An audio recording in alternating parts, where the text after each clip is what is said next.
Contract extensions, apparently more transfers still to be done out of Europe. Interesting. I'm going to blow your mind with a couple of these, should we believe these stories. And we're going to use the X-Value statistics platform to see how Chelsea, as a team, are playing this season.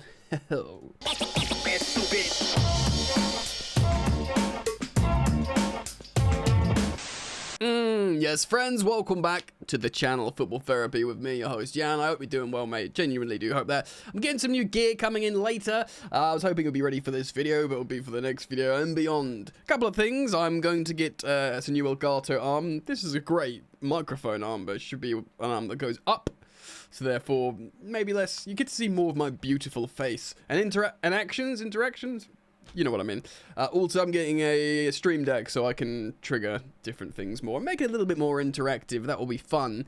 So, you know, making the investment for you, my dear, sweet viewers. Today, we're speaking about Nico Jackson's new deal. We're speaking about maybe a bit of Wesley Fofana being recalled from France. Levi Colwill, there was massive interest in him in the summer.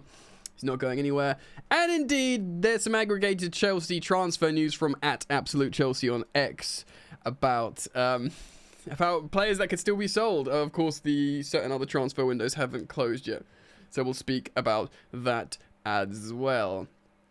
Yeah, and like I said, we're going to look at some stats. So thank you for joining me. Strap yourselves in. Have I said like, subscribe? Do that, please. It is the road to 200,000 subscribers this season.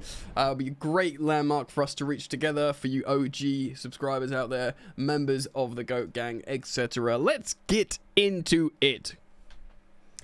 Nicholas Jackson, apparently new deal, 9 years, which is fine. Of course, when Cole Palmer signed his new deal on improved terms and to 2033, yeah, I think Nico Jackson's doing the same, essentially locking them down on improved terms and demonstrating to the other Chelsea young squad members that you play well, you do it, you will get the money. Like, yes, of course, their current contracts will have incentive-based bonuses. Of course, their current contracts will have probably, I think it's a 25% pay increase if we were in the Champions League.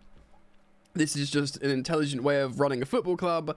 Otherwise, you can have players like Sterling and Lukaku that are just getting insane flat rates and underperforming, and for one reason or another. I think Lukaku scored in his debut, actually, for Napoli.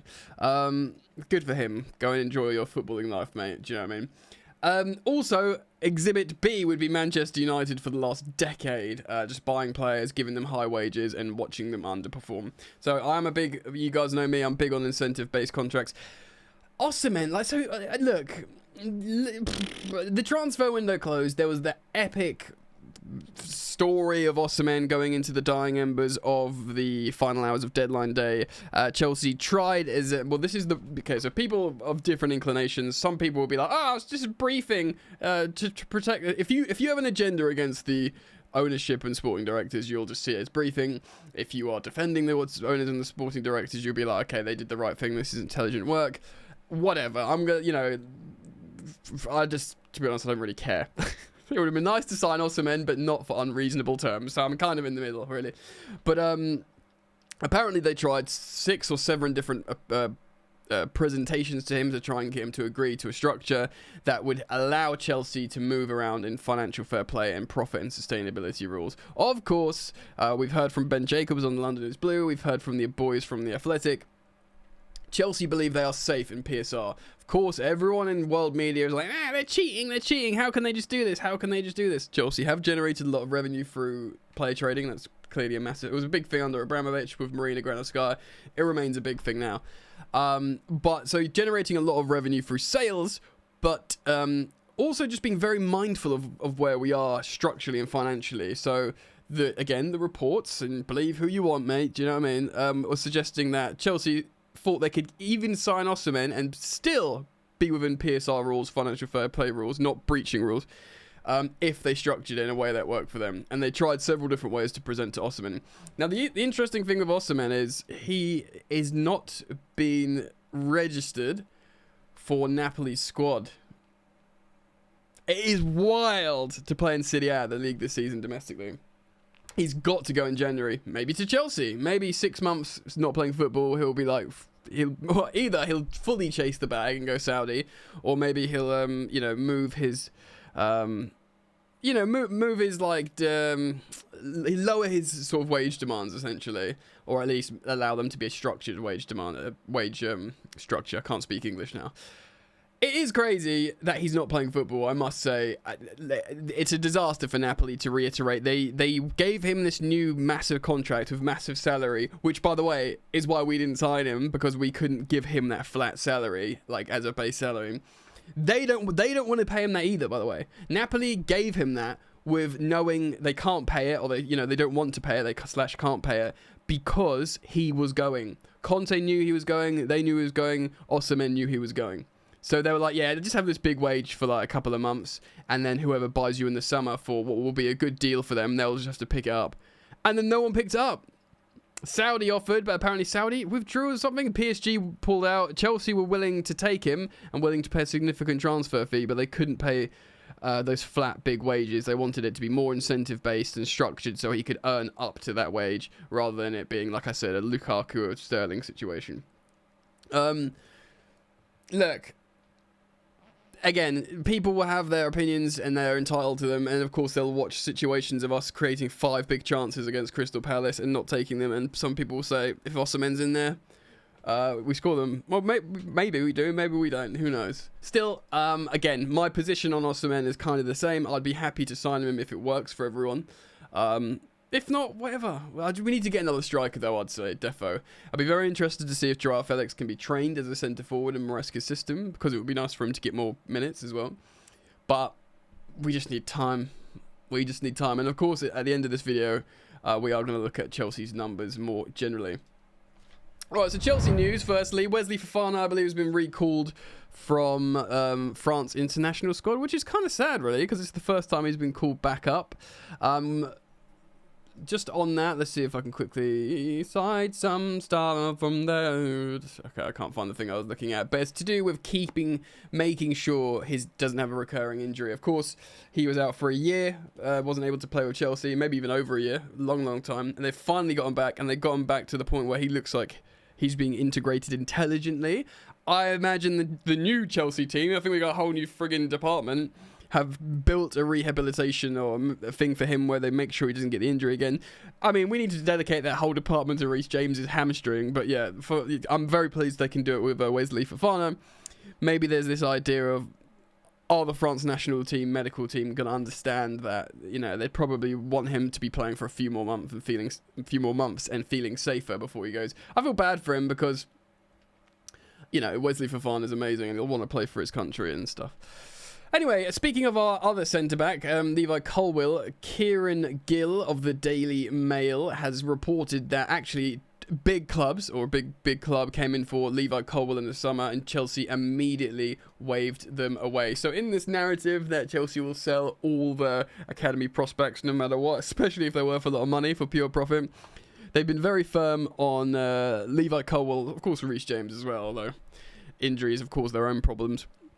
But we know Liverpool were prepared to throw the bag at Levi Colwill, and Chelsea just wanted to lock him down. They got him to sign the contract because they believe he's the guy for the future. So another big club came in. It could be Bayern Munich, it could be Liverpool.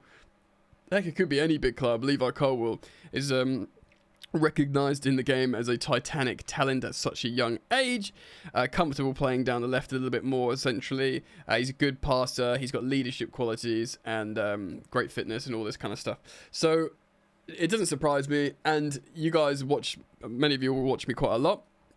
You will know that I want Chelsea to invest long-term in the partnership of Fofana and Colwill. I said that long before even Maresca arrived. I was saying it, a year ago or last season when Fofana was injured still. I said that right footer and that left footer, similar age, slightly different profiles. That's the partnership for me. And they were better. They were good against Palace. That goal we conceded was watch it back. It's not like a howler from the defenders.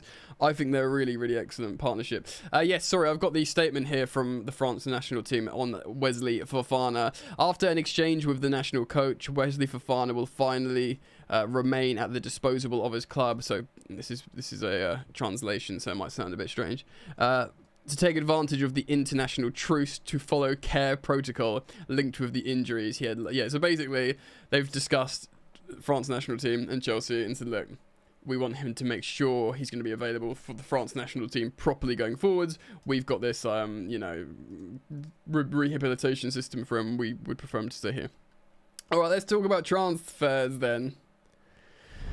Right, so this, I'm again reading this from X at Absolute Chelsea, aggregating this. This source is a guy called Vene Casagrande, who's got nearly 1 million followers. And is clearly followed by some, what I see here, reputable accounts. The story is this: Chelsea have Chelsea have rejected an increased offer of, get ready for this, 30 million euros. 30 million euros from Al-Nassr, which of course is Cristiano Ronaldo's Saudi Pro League side, for Angelo Gabriel, after knocking back an initial 25 million euro offer. So negotiations are ongoing, and Chelsea are holding out for 40 million euros. That is absolutely incredible. 40 million euros for Gabriel Angelo. How much did we buy him for? I know we spent quite a bit of money on young players here, and with our investment from the South American children. Okay, so we spent 13 million euros. Yeah, 13 million euros. So it's significant. What's that? 10 million pounds, and we want 35 million pounds for him. So a huge increased fee. Wow, 40 million euros. I mean, if we look, man, if we get 40 million euros for Angelo, then we are doing something right. And of course, people have pointed to Amari Hutchison going for Ipswich's record transfer fee from Chelsea, and that being part of the Chelsea model, buying these talented youngsters, loaning them, training them, giving them flickers in the Chelsea first team. And apparently the world of football, if you're young and you've been involved with Chelsea, you're just worth 40 million euros. So I don't know why, but it's working. And of course, people point to the Amari Hutchison sale as a big victory for the new model, as it were, even though, selling players has always been a thing. But yeah, buying these young players. Pretty crazy. Another story here coming from Jegoblo. It's a sports page, 6.5 million followers, is being cited here. Flamengo are trying to complete the loan signing of David Washington from Chelsea. However, they consider it a difficult signing. Of course, their transfer window is closing today on Monday. So I think Saudi and the Brazilian transfer window closing today, and they're trying to sign David Washington. It does, which obviously we need to sort out because he cost a few quid, and he's just not done it for Chelsea or whatever. And we looked like we were trying to sell him to Strasbourg for 22 million. Remember that? Or however much it was. That didn't go through. And another story as well here, and this is through Nazar Kinsella, of course, BBC football correspondent, Chelsea correspondent. Chelsea invited AEK Athens sporting director Panagiotis Kone to Stamford Bridge on Sunday. They've showed interest in signing David Datro Fofana. So is the Greek transfer window still open? Maybe I'll just quickly Google that. Greek transfer translate window. Yeah, I think it might be closed. I thought it was just a European one. Let's have a look here. Okay, I can't see it here. Oh, to September the 11th. September the 11th. Should probably stop shouting that. That is, yeah. So so we've got 9 days to sell people to the Greek league. 9 days. All right. Well, yeah. Datro Fofana, it's nice in Greece. Go check it out, my friend. So yeah, look, Chelsea's still trying to do loads of transfer business. Saudi, Brazil, Greek transfer windows all remain open. Opportunity to continue to get this squad size down. Right, gonna pause to sip my drink. Right, brothers. We're now gonna take a look at Chelsea. We're going to take a look at Chelsea. we played how many games? We played 3 games this season. Apparently we're in 12th. This freaking thing tells me, which is it feels like putting on a warm jumper that you just know really well. I recognize this. Home. Yeah, let's take a look. I've never actually looked at this before, so I'm excited to, you know, explore it with you. Here we go. X value Chelsea. Now this, first of all, let's look at this graph on the left. Chelsea versus Premier League average. Chelsea being blue, the white/grey graph being the Premier League average. And to be honest, it actually makes for good viewing. We concede less than the Premier League average for goals, which is good. We score way more than the Premier League average for goals, despite taking slightly less shots, which, ladies and gentlemen, means, would you believe it, we've been clinical. Apart from maybe against Crystal Palace. Not that many crosses, which is fine. Less long balls, which you'd expect because there's less agricultural Brexit Sean Dyche ball. Field tilt, I can't remember what that means. I did remember before. I think it's something to do with progression maybe. Possession, of course, as you'd expect, we've got more possession than average because we are. And yeah, like I said, goals conceded, which is pretty good. So this on the right-hand side here, I want you guys to see it. Goals scored, we're currently averaging per 90, 2.33 goals scored, which is the most we have in years, as you can see. I think this the year, season 2017, so I think this is after we won the league and we won the FA Cup. We're under Conte, we averaged 1.6 goals.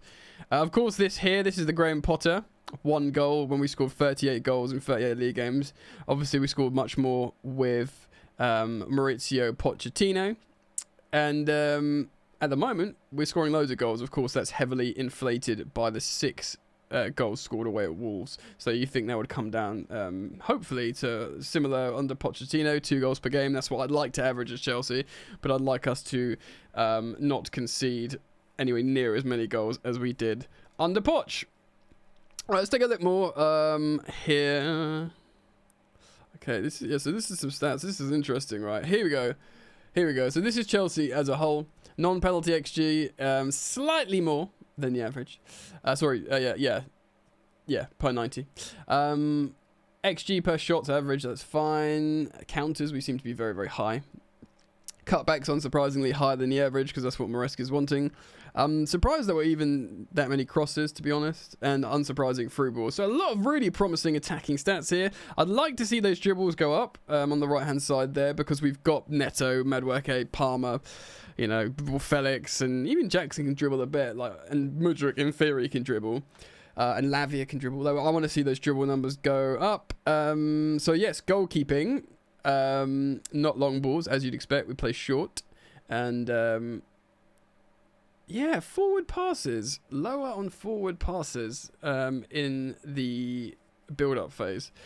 Pressing, again, really interesting to see our pressing numbers down, probably because we have the ball more, so there's less opportunity to press off the ball. Right, defense. This is an important one for all of us because last season. Non-penalty XG conceded per 90. 127. Still would like to, as like a classic Chelsea, you'd like to get that down, wouldn't you? Like it's down as low as possible. Still lower than the average, which is what you want. If your attacking is much higher than average and this is slightly lower than the average of defense, that's still probably good for a top 4 team if you're consistent. I mean, that's pretty strong. So there are some general stats. We could look at player rankings. This would be interesting. Here we go. So this is player rankings. All right, goals. Noni Madueke with 3 Premier League goals. Jackson with 2. Palmer and Felix with 1. Expected goals. Nico Jackson. So as much as we've been frustrated with Nico Jackson underperforming his XG last season, he's got an XG this season of 2.04 and he scored 2. Now, he scored like a goal, maybe with a header at the back post that was low value, that he did well, and of course he probably should have got another goal against Palace, but if he ends up this season, you know, just about out, like, we don't need Nico Jackson to be like a relentlessly over-efficient finisher because he gets into so many chances, he gets into so many scoring positions. So if he just nails his XG average, he'll he'll be fine for Chelsea's striker. And this is obviously the same as non-penalty XG up there. Madueke's got a hat-trick from 1.9, pretty impressive. And yeah, Palmer's got a wonder goal as well, and from 0.7. I mean, the goal he scored was less than 0.7, but I think he might have missed a couple of chances as well. Assists, really impressively, Kyle Palmer's got 4. Of course, that's most in the Premier League, 1 more than, I believe, Bukayo Saka of Arsenal. And that is 4 assists from an expected assist of 1.52. So that's, yeah, that is really nearly 3 times the amount of expected. He's got nearly 3 times the amount of his expected assists. So he is efficient, basically. Oh, so look, unsurprisingly, we're riddled with Palmer here. Expected open play assists, Palmer. Expected threat, which of course is the aggregated measures the increase of probability of scoring provided by passes and ball carrying. It's basically how are you helping the attack by dribbling and doing passes and through balls. Palmer, understandably, is the top for that. And yeah, just expected threat through passes. Palmer's on the top of that. Interestingly, this is pretty crazy. The top for expected threat from carries, which is dribbling, I thought would be Madueke, but it's Nico Jackson. We got a bunch of Madueke here. He's top here for expected offensive value added, which again is another aggregated stat showing how much they're helping the attack. He's at the top there. He's got the most shots on target. And yeah, he's basically just popping off loads of shots. 1-2's closed. Kukurea, what the hell are you doing up there, mate? Does join the attack sometimes, I guess, when Gusto is inverting from right back. Good counter pressing. Palmer's got most shots. Palmer's got most chances created. Interestingly, yeah, unsurprisingly, Jackson's got most touches in the opposition box. Through balls, yeah, you want to see that from Enzo, but you probably want a few more from him. Palmer, it's just Palmer everywhere, isn't it? Dribbles, but it's nice to see here. Levi Cole will pick up a little bit. He's got the most passes by significant. He's got way more than Wesley Fofana, his centre-back partnership. He's playing a little bit more centrally sometimes. He's kind of, you know, seeing the ball a lot. A little bit David Luiz-esque. Palmer again, crosses, interceptions from Caicedo, as you'd expect. And here we bloody go, man. Look. Aerials 1, Colwill. Offensive aerial ELO rating optimization. Of course, that one. Fofana in there as well. Yeah, but look, Colwill, again, Colwill, he's got some loads of prominent defensive stats there. So really impressive. Lots of recurring themes there, as you would expect. So SPR, I believe this is like the value rating, and Colwill is at top. I think it is. We'll have to double check that. Right, still learning the platform, but pretty darn interesting. The more we look at it, the less complicated it will be. But nice to see Chelsea in, you know, that those polar charts showing what we're really good at. Really good at attacking. Our defense is better than average. Our attack is way better than average. We just need to sort of make it all come together, you know. And for example, we should have won that game against Crystal Palace, and we'd be way up the table because there's only 3 games in. All right, it's been a long video. I've done a lot. I've tried to learn to navigate that platform. We'll do a bit more of that as time goes on. And the next video I do here, I will have new mic arm and the stream deck and stuff like that. So do keep it locked. Thank you for liking. Thank you for subscribing. And I look forward to seeing you guys back here very soon. Love you very much. Peace.